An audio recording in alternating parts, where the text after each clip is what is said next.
नमस्कार दर्शक बंधु आपण मानक स्वागत करुच्ची मोर चैनल आदर्श नीतिवाणी को।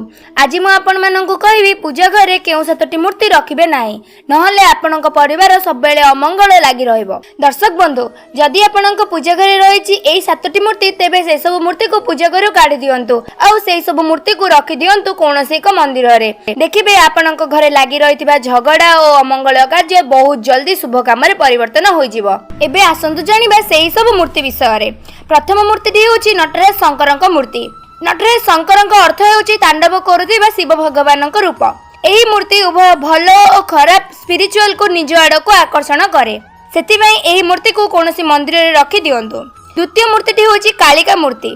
दर्शक बंधु कालिका मूर्ति हूँ माँ पार्वती एक रूप जो रूप से बहुत असुर नाश करथिले।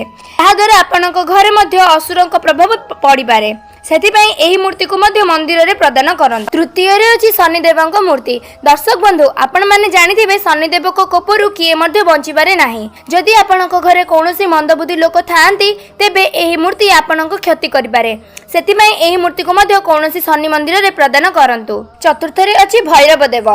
साधारणतः भक्त माने जानिनांती एही ठाकुरक पूजा अर्चना कारण एही भैरव देव होचंदी तंत्र सम्राट। जदि कौन से लोक ए ठाकुर पूजा विधि रे त्रुटि करे तेबे ताको यार दंड भोगिबाको पड़े।